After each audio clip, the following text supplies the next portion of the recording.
Hello, কেমন আছো বলো তোমরা সবাই? আমার নিট বাংলা চ্যানেলে তোমাদের অনেক অনেক ওয়েলকাম।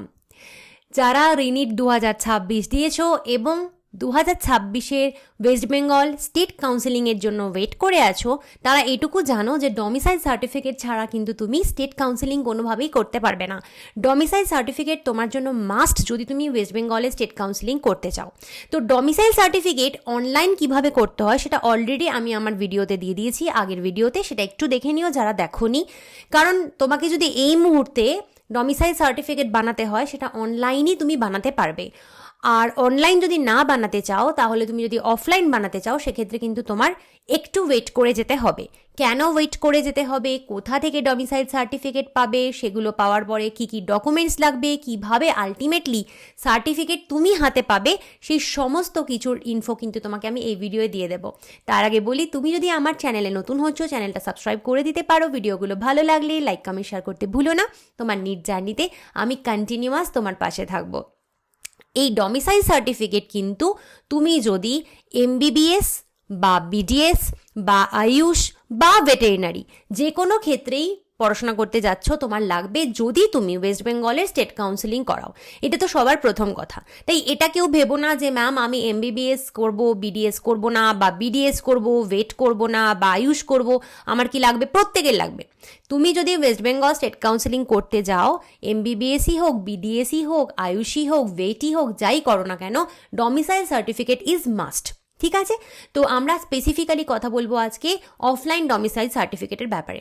তার জন্য তোমাকে ওয়েট করতে হবে WBMCCর নোটিশের ওপরে। WBMCC West Bengal medical counselling committee যে রয়েছে, সেইখানে তুমি চলে যাবে। সেখানে গেলে পরে ওরা তোমাকে নোটিশ দেবে যে তোমার জন্য ডমিসাইল সার্টিফিকেট অ্যাভেলেবেল রয়েছে। তো সেখান থেকে তোমাকে ডমিসাইল সার্টিফিকেটের যে প্রোফর্মা, সেটা ডাউনলোড করে তোমাকে ডমিসাইল সার্টিফিকেট জোগাড় করতে হবে। এবার সেই প্রোফর্মা তিনটে হয়, A1 A2 B। কোনটা তোমার জন্য সেটা তোমাকে আমি বলবো। তার আগে তোমাকে কিন্তু আমি এটা বলবো যে এই WBMCCর অফিসিয়াল ওয়েবসাইটে গিয়ে তুমি যদি এখনও দেখো, তুমি কিন্তু প্রোফর্মা পেয়ে যাবে, কিন্তু সেটা নিয়ে পুটুক করে কিন্তু ফিল আপ করে ডমিসাইল সার্টিফিকেট জোগাড় করতে যেও না। কারণ সেখানে ডেট কিন্তু অনেক সময়ই দেওয়া থাকে আগের বছরের। তোমার কিন্তু 2026-এর প্রোফর্মা লাগবে। 2026-এর প্রোফর্মা কিন্তু এখনও ওরা দেয়নি। তাই জন্য তোমাকে ওয়েট করে যেতে হবে। 2026-এর প্রোফর্মা যখন দেবে তখন ডাউনলোড করে এই কাজটা করতে হবে। আর আমি তো আছি, নিশ্চয়ই আমি তোমাদেরকে এখানে নোটিফাই করে দেব যে দেখো WBMCC কিন্তু প্রোফর্মা রিলিজ করেছে, তোমরা চটপট ডাউনলোড করে নাও।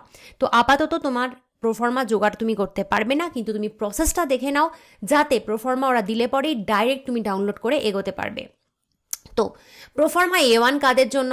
পাতি কথায় ড্রপারদের জন্য। ড্রপার মানে তুমি এই বছর 2026-এ তুমি তোমার হায়ার সেকেন্ডারি দাওনি, 2026-এর আগে যে কোনো বছর দিয়েছো, সে 25-এ হতে পারে, 24-এ হতে পারে, 20-তে হতে পারে, 19-এ হতে পারে, ডাজেন্ট ম্যাটার। মোটমাট তুমি ড্রপার, তোমার জন্য প্রোফর্মা A1 প্রোফর্মা তুমি ডাউনলোড করবে, তারপর সেটা প্রিন্ট করবে, তারপর সেটা ভরবে। এবার হচ্ছে যে কারা এর জন্য যোগ্য। শুধু তো ড্রপার হলে হবে না, তোমাকে 31/12/2025 পর্যন্ত টানা 10 বছর ওয়েস্ট বেঙ্গলে থেকেছ, সেরকম কিন্তু তোমার প্রুফ দিতে হবে। মিনিমাম 10 বছর তুমি থেকেছো, কতদিন অবধি? 31/12/2025 অবধি। এবং এক্ষেত্রে তোমার পাসপোর্ট সাইজ ফটো লাগবে, সেটাকে রেখে দেবে অবশ্যই এখন থেকে গুছিয়ে। নেক্সট হচ্ছে প্রোফর্মা A2 কাদের জন্য? A2 হচ্ছে ফ্রেশারদের জন্য।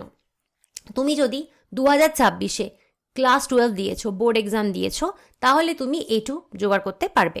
এবার A2-র জন্যও কিন্তু 31/12/25 অবধি 10 বছর টানা ওয়েস্ট বেঙ্গলে থেকেছো, সেই প্রুফ লাগবে এবং তোমার পাসপোর্ট সাইজ ফটো লাগবে।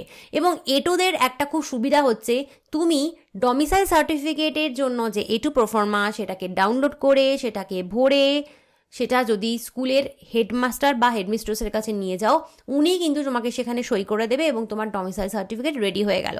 মানে বেসিক্যালি যারা ফ্রেশার, তাদের ডমিসাইল সার্টিফিকেটের জন্য কোনো রকমের ঝামেলাই থাকবে না।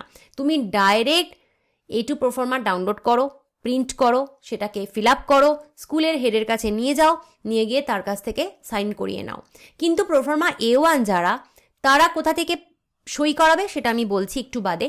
প্রোফর্মা B কাদের জন্য? প্রোফর্মা B হচ্ছে ড্রপার বা ফ্রেশার বলে কিছু নয়। তুমি ড্রপারও হতে পারো, তুমি 2026-এ HS দিয়েছো, তুমি ফ্রেশারও হতে পারো, কিন্তু তুমি অন্য স্টেট থেকে ক্লাস 12-এর পরীক্ষা দিয়েছো। এরম হতেই পারে যে তুমি নিটের প্রিপারেশন নেওয়ার জন্য কোটায় ছিলে, তো তুমি ওখান থেকে ক্লাস 12-এর বোর্ড দিয়েছো, হতে তো পারে। এবার সেক্ষেত্রে তোমার বাবা মা ওয়েস্ট বেঙ্গলের পার্মানেন্ট রেসিডেন্ট যদি হন, মানে তোমার বাবা মা ওয়েস্ট বেঙ্গলে রয়ে গেছেন, তোমার বাড়ি ওয়েস্ট বেঙ্গলে, তোমার পার্মানেন্ট অ্যাড্রেস ওয়েস্ট বেঙ্গলের, সেক্ষেত্রে কিন্তু তুমি প্রোফর্মা বি অ্যাপ্লাই করতে পারবে। যে তুমি ওয়েস্ট বেঙ্গলেরই লোক, তোমার বাবা মা ওয়েস্ট বেঙ্গলই থাকে, তোমার পার্মানেন্ট বাড়ি ওয়েস্ট বেঙ্গলে রয়েছে, কিন্তু ক্লাস 12টা তুমি কোনো কারণে অন্য স্টেট থেকে দিয়েছিলে, সেক্ষেত্রে কিন্তু প্রোফর্মা বি দিতে হবে। এবার তুমি ড্রপার হও কি ফ্রেশার হও ম্যাটার করে না, মোটমাট তুমি 12টা অন্য জায়গা থেকে দিয়েছো, অন্য স্টেট থেকে দিয়েছো, এবং সেক্ষেত্রে তোমার এবং তোমার বাবা অথবা মায়ের পাসপোর্ট সাইজ ফটো কিন্তু লাগবে। এবার হচ্ছে যে যারা A2 তারা তো এটা বুঝে গেছো যে তোমাদের কোনো ঝামেলা নেই, কিন্তু যারা A1 বা বি রয়েছো তাদের ক্ষেত্রে এই যে প্রোফর্মাতে তুমি ফিল আপ করলে সব কিছু, তারপরে তোমাকে সইটা কে করে দেবে, তার জন্য তোমাকে যেতে হবে বিডিওর অফিসে বা এসডিওর অফিসে। তো বিডিওর বা এসডিওর অফিসে যাবে, A1 নেবে, বি নেবে, যার যেটা লাগবে সেই প্রোফর্মা নেবে ফিল আপ করে, এবং তার সাথে কিছু ডকুমেন্টস নিতে হবে। এক তো পাসপোর্ট সাইজ ফটো বলে দিলাম, আর কি কি লাগবে, প্রুফ অফ রেসিডেন্স, তুমি যে সত্যিই ওয়েস্ট বেঙ্গলে এতদিন ধরে ছিলে তার জন্য, বার্থ সার্টিফিকেট, রেশন কার্ড, যাদের রেশন কার্ড নেই কোনো অসুবিধা নেই, তুমি যদি ল্যান্ড ডিড দেখাতে পারো, মানে জমির দলিল, ল্যান্ড ডিড কাদের থাকে, যাদের নিজস্ব বাড়ি রয়েছে তাদের জমির দলিল থাকবে, তুমি দেখাতে পারবে যে হ্যাঁ তুমি এত বছর ধরে বেঙ্গলে রয়েছো। বা যারা ভাড়া বাড়িতে থাকো তারা রেন্টের রিসিপ্ট নিয়ে যেতে পারবে, মানে তুমি যে ভাড়া দিচ্ছ তার প্রমাণ।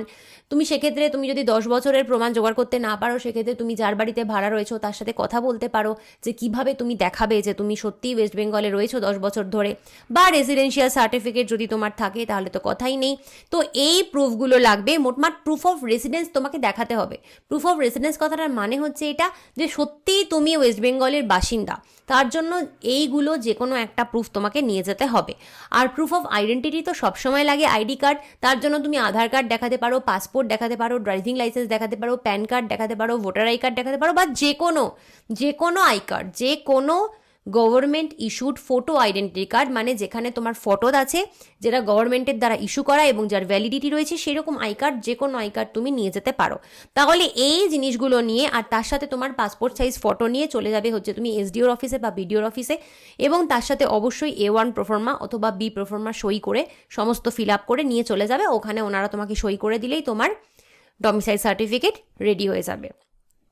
এরপরে যদি তোমার কোনো প্রশ্ন থাকে এই ভিডিও নিয়ে বা ডমিসাইল সার্টিফিকেট নিয়ে, তুমি অবশ্যই আমায় কমেন্ট করে জানিও। আর কোন ভিডিও নেক্সট তোমরা চাইছো, কী দিলে ভালো হয়, সেটাও কমেন্ট করে জানিও, আমি তোমাদের জন্য ভিডিও করে দেবো। আর তুমি যদি মনে করছো 2027 বা 2028-এ আমার online biology paid batch enrol করতে পারো, ব্যাচের ডিটেলস ফার্স্ট পিন কমেন্টে তোমাকে দিয়ে দিলাম।